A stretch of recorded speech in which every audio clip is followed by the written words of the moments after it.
UMgiliji ungomunye wabaholi bamabutho odumile KwaZulu-Natal. Wazalwa kwaNongoma kanti esikoleni wagcina ebangeni lesibili. UMgiliji ube ngumholi owaqokwa yiNdlunkulu ukuthi ahole amabutho. Ubaziwa kakhulu njengozihoko Maguzumbela.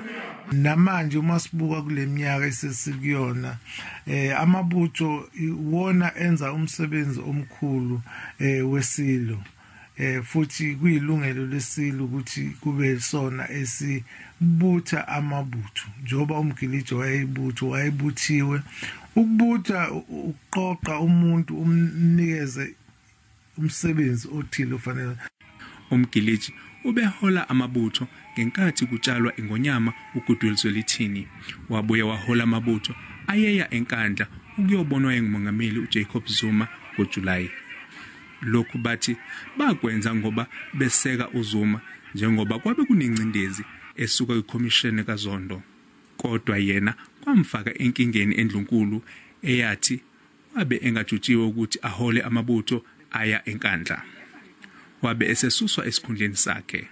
Leso sigameko samenza wangabe saba nawo umdlandla okuze kwaholela ukuthi afike kulesigaba afike kusona ngoba yena bendoda ngempela eqinile nangesikhathi kutshalwe isilwe wayehamba phambili.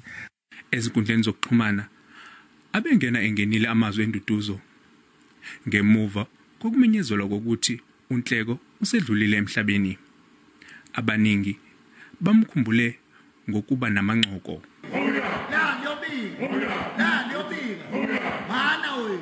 uNhleko besegule isikhathi eside kanti amalungiselelo omngcwabo awakamenyezelwa.